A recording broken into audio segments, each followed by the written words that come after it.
Qualcomm appears to be shaking up its release calendar once again. According to recent rumors, the highly anticipated Snapdragon 8 Elite Gen 2 could be announced as early as September this year, marking a significant shift from Qualcomm's traditional October or November launch windows. So what's the rush? Well, it's all about competition, and MediaTek is the reason. Last year, MediaTek stole some of the spotlight with its Dimensity 9400, which arrived ahead of Qualcomm's last-gen chip. Qualcomm likely doesn't want history to repeat itself.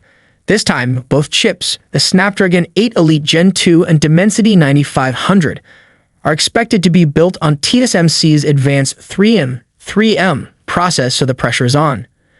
The race isn't just about who gets there first, but who gets it right. While full specifications of the Snapdragon 8 Elite Gen 2 aren't official yet, the leaks are already painting a promising picture.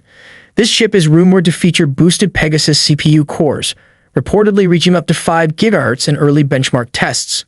A new Adreno 840 GPU is also expected, alongside 32 MB of L2 cache and support for next-generation LPDDR6 RAM. If true, this chip won't just be faster. It will be a significant leap in mobile performance, especially for gaming and power users. Now let's bring Samsung into the conversation. With last year's Galaxy S25 lineup, Samsung abandoned its in-house Exynos chips entirely in favor of Qualcomm's Snapdragon chips across all global models. That move was largely due to poor production yields from Samsung's own 3GAP process, which reportedly just couldn't keep up. But the tide may be turning. New reports suggest that Samsung's 3nm yield has improved to around 40%, a figure that, while not perfect, could be good enough to bring the Exynos chip back into the fold for the Galaxy S26 series. Specifically, we might see the Exynos 2600 make a debut next year, depending on how development and quality control pan out. However, if Samsung decides to stick with Qualcomm once again, things could get even more interesting. There are whispers of a custom version of the Snapdragon 8 Elite Gen 2, designed exclusively for Galaxy devices. This Snapdragon for Galaxy variant would be built in Samsung's cutting-edge Wagwon S3 fabrication plant, possibly giving Samsung tighter control over optimization and thermal performance. Reports suggest Samsung plans to manufacture about 1,000 wafers for this version, a relatively small batch, indicating a cautious, quality-first approach. So what does all this mean for the upcoming Galaxy S26 lineup? If current rumors are to be believed, most global regions, including the US, China, and Canada, will receive Galaxy S26 models powered by the Snapdragon 8 Elite Gen 2.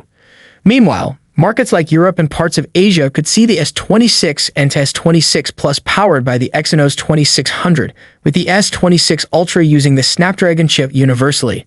This strategy would allow Samsung to test the waters with its improved Exynos processor without risking the flagship Ultra's reputation. It's a smart balance between innovation and caution. As we inch closer to launch day, it's clear that 2025 and early 2026 will be pivotal years for both Qualcomm and Samsung. With powerful new chips, a competitive production race, and custom silicon strategies on the table, the smartphone world is about to get a serious performance boost. So are you Team Snapdragon or Team Exynos? Let us know in the comments below, and if you're excited for what's next, don't forget to like, subscribe, and ring the bell. Big things are coming and you won't want to miss them. See you in the next one. Stay hyped and stay safe.